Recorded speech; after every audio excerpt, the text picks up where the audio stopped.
Lehmgrube von Coco Eberhardt. Langsam fuhr der Wind durch den Wald. Es war herbstlich kühl, der Boden feucht. Es duftete nach nassem Moos und Erde. Schweigend stapfte ich hinter meinem Großvater den verwachsenen Weg entlang. Das Seegras schlang sich um meine blauen Gummistiefel. Ich musste aufpassen, dass ich nicht über einen der kleinen Äste stolperte, die unter dem Moos verborgen lagen. Ich tat es meinem Großvater gleich und schaute konzentriert auf den Boden. Wir waren auf der Suche nach Braunkappen und Steinpilzen. Es war so friedlich und ruhig hier. Und doch waren wir mitten im Krieg. Kein lauter Krieg, ein kalter Krieg. Nicht oft hatte Opa mir vom echten Krieg erzählt.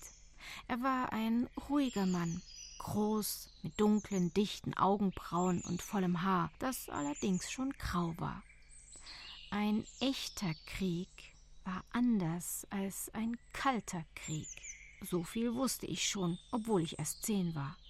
Opa war in Russland gewesen, war von dort mit seinen Freunden geflohen.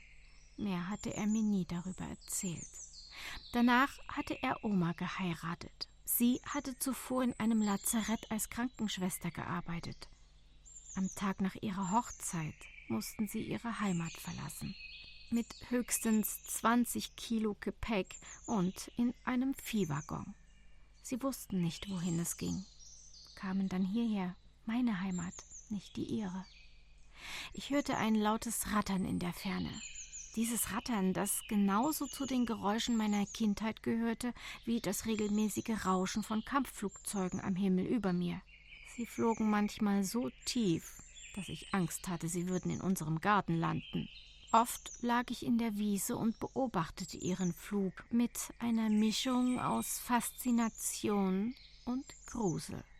Neulich war ganz in der Nähe eines abgestürzt. Das Waldgebiet, auf dem wir Jahr für Jahr jeden Herbst Pilze suchten, hieß Lehmgrube. »Opa, ich hab einen gefunden!« rief ich freudig und grub vorsichtig einen Steinpilz aus dem Moos. Wie ich es gelernt hatte, deckte ich die Stelle wieder zu und hinterließ keine Spuren. Den Pilz legte ich vorsichtig in Großvaters Tasche, wo schon einige waren. Mitten im Wald war plötzlich ein hoher Stacheldrahtzaun vor uns. »Die Raketenstation«, erklärte mir Opa leise, als wäre es ein Geheimnis. Jeder hier wusste, dass es diesen Ort gab, aber keiner kannte ihn. Aus sicherer Entfernung sah ich ein Schild.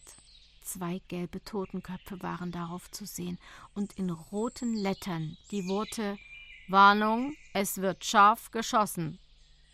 Wieder vernahm ich dieses Rattern, das so vertraut war und doch so fremd. Große Militärlaster fuhren durch das Waldstück.